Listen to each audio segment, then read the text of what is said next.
2004ರಿಂದ ಬಿಜೆಪಿಯಲ್ಲಿರುವಂತಹ ಒಂದು ಶಾಶ್ವತ ಸಮಸ್ಯೆ ಅಂತ ಹೇಳಿದ್ರೆ ಅದು ಆಂತರಿಕ ಬೇಗುದಿ. ಈಗಲೂ ಕೂಡ ಆಂತರಿಕ ಬೇಗುದಿ ಒಳ ಬಂಡಾಯದಿಂದ ಬೆಂದು ಹೋಗ್ತಾ ಇದೆ ಬಿಜೆಪಿ.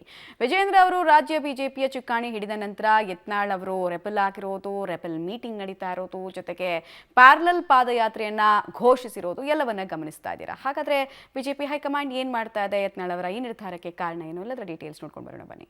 ಬಿಜೆಪಿಯಲ್ಲಿ ಬಂಡಾಯದ ಬೇಗುದಿ ಸ್ಫೋಟ. ವಿಜಯೇಂದ್ರ ಪಾದಯಾತ್ರೆಗೆ ಸೆಡ್ಡು ಹೊಡೆಯಲು ಪ್ಲಾನ್. ತೆರೆಮರೆಯಲ್ಲಿ ಕಸರತ್ತನ್ನ ನಡೆಸುತ್ತಿದ್ದಾರಾ ಯತ್ನಾಳ್? ಸಿಎಂ ಸಿದ್ದರಾಮಯ್ಯ ಹಾಗೂ ಕಾಂಗ್ರೆಸ್ ಸರ್ಕಾರದ ಭ್ರಷ್ಟಾಚಾರದ ಆರೋಪದ ಹಿನ್ನೆಲೆಯಲ್ಲಿ ಸಿಎಂ ರಾಜೀನಾಮೆಗೆ ಒತ್ತಾಯಿಸಿ ಪಾದಯಾತ್ರೆಯನ್ನ ಬಿಜೆಪಿ ಯಶಸ್ವಿಯಾಗಿ ಮಾಡಿತು. ಈ ಪಾದಯಾತ್ರೆಗೆ ಮೊದಲಿನಿಂದಲೂ ಕೂಡ ವಿಜಯಪುರ ನಗರದ ಶಾಸಕ ಅಸಮಾಧಾನ ವ್ಯಕ್ತಪಡಿಸಿದ್ರು. ಅಲ್ಲದೆ ಈ ಪಾದಯಾತ್ರೆಗೆ ಬಿಜೆಪಿಯ ಅನೇಕ ಶಾಸಕರು ಹೋಗದೆ ಮೌನವಾಗಿ ಅಸಮಾಧಾನ ಹೊರಹಾಕಿದ್ರು. ಇದೀಗ ಬಿಜೆಪಿಯ ಬಂಡಾಯದ ಟೀಮ್ ಮತ್ತೊಂದು ಪಾದಯಾತ್ರೆ ಮಾಡುವುದಾಗಿ ಘೋಷಿಸಿದೆ. ಇನ್ನು ಇದರ ಸಾರಥ್ಯ ಸದ್ಯ ಶಾಸಕ ಬಸನಗೌಡ ಪಾಟೀಲ್ ಯತ್ನಾಳ್ ವಹಿಸಿಕೊಂಡಿದ್ದಾರೆ. ಅಲ್ಲದೆ ಒಂದು ರೌಂಡ್ ಬಂಡಾಯದ ಶಾಸಕರ ಸಭೆ ಕೂಡ ನಡೆದಿದೆ. ಇದರ ಮಧ್ಯೆ ಬಿಜೆಪಿಗರ ಬಂಡಾಯದ ಶಮನಕ್ಕೆ ವಿಜಯೇಂದ್ರ ರಣತಂತ್ರ ಹೆಣೆಯಲು ಪ್ರಾರಂಭಿಸಿದ್ದಾರೆ. ನಿರ್ಣಯ ಮಾಡಿದ್ದೀವಿ, ಪಾದಯಾತ್ರೆ ಎಲ್ಲಿಂದ ಪ್ರಾರಂಭ ಮಾಡಬೇಕು, ಯಾವ ತಾರೀಕು ನಮ್ಮದೇ ಒಂದು ಕೋರ್ ಕಮಿಟಿ ಮಾಡ್ಕೊಂಡಾರ. ನಾ ಈಗೇನು ಅದ್ರ ಬಗ್ಗೆ ಏನೂ ಹೇಳಿಕೆ ಕೊಡಬಾರ್ದು ಅಂತ ಹೇಳ್ಯಾರ. ಇನ್ನು ಏನೇ ಹೇಳಿಕೆ ಇದ್ದರೂ ಪಕ್ಷದ ಆಂತರಿಕ ವಿಷಯದಲ್ಲಿ ಅವ್ರು ಏನು ಹೇಳ್ತಾರ ಅವರೇ ಕೊಡ್ತಾರೆ, ನಾವು ಕೊಡೋದಿಲ್ಲ.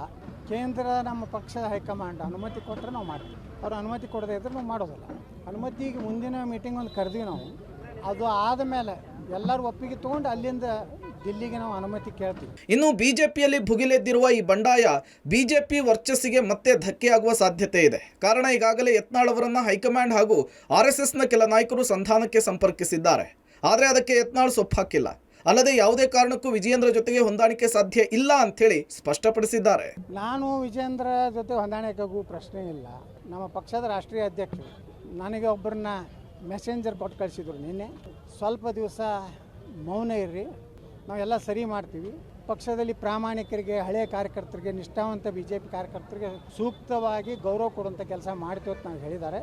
ಅವ್ರು ಏನು ಹೇಳ್ಯಾರಲ್ಲ, ಈ ಕರ್ನಾಟಕದಲ್ಲಿ ಈ ಹೊಂದಾಣಿಕೆ ರಾಜಕಾರಣದಿಂದ ಮುಕ್ತ ಮಾಡ್ತೀವಿ, ನಿಷ್ಠಾವಂತ ಬಿ ಜೆ ಪಿ ಕಾರ್ಯಕರ್ತರಿಗೆ ಗೌರವ ಕೊಡ್ತೀವಿ ಅನ್ನೋಂಥದ್ದೇನು ನನಗೆ ಒಂದು ಭರವಸೆ ಕೊಟ್ಟಾರ. ಅದಕ್ಕೆ ನಮ್ಮದು ಯಾವುದೇ ರೀತಿ ಹೊಂದಾಣಿಕೆ ಇಲ್ಲ. ಇದರ ಬೆನ್ನಲ್ಲೇ ವಿಜಯೇಂದ್ರ ಹೇಗಾದರೂ ಮಾಡಿ ಈ ಪಾದಯಾತ್ರೆಗೆ ಬ್ರೇಕ್ ಹಾಕಲೇಬೇಕು, ಅಸಮಾಧಾನಿತರ ಅಸಮಾಧಾನವನ್ನು ಶಮನ ಮಾಡಲೇಬೇಕು ಅಂಥೇಳಿ ಹೈಕಮಾಂಡ್ನ ಮೊರೆ ಹೋಗಿದ್ದಾರೆ ಎನ್ನಲಾಗ್ತಿದೆ.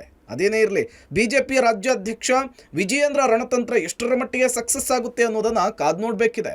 Purushottam Kulkarni, public TV, Vijayapura.